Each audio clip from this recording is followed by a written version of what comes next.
আমার এই দশা দেখে সাদিয়া মজা নিতেছে, তুই মজা নিতেছিস? গাইস এটা কোনো কাজ হইলো? আমার জুতাগুলো ছিঁড়ে গেল। হ্যাঁ, আমি এখন কি পরে যাবো বাড়িতে? আমি মনে মনে যেটা ভাবছি ওইটাই হয়েছে, যে জুতা আমাদের আমার মতো সবসময় সুপর বা বাল করবে। Guys, আমি এখন কি পরে যাবো? আমার মনে হয় সামনে দিয়ে ছিঁড়ে যাবো।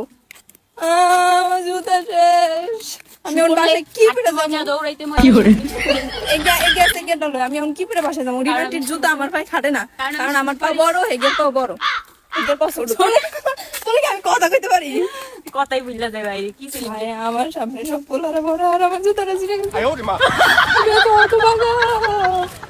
জুতা ছিঁড়ে গিয়েছে। হ্যাঁ, ইয়ানে বড় হলে ইয়ানকে অনেকদিন পর দেখতে এসেছি। ইয়ানে বড় হলে তো দিয়ে দিব। ইয়ানকে দেখার জন্য আমাদের মনটা পুরা মনটা পুরা না, মন পুরতেছে। হাহাকার করতেছে। তাই এই জন্য আমরা ইয়ানকে দেখতে এসেছি। তো তোমরা আজকে ইয়ানদের বাসায় পার্টি হবে, তোমরা দেখবা যে আমার ভাইটা কত সুন্দর, মাশাআল্লাহ। আজকে ওকে দেখবো অনেকদিন পরে, কিন্তু ওকে দেখতে এসে আমার জুতা ছিঁড়ে গিয়েছে। এটা তো আমি এক্সেপ্ট করিনি। 5 টাকা দিবি। আমার জুতা ছিঁড়ে গেছে, কি মসজিদে 5 টাকা দেয়? শুনছেন কেমন বলছি?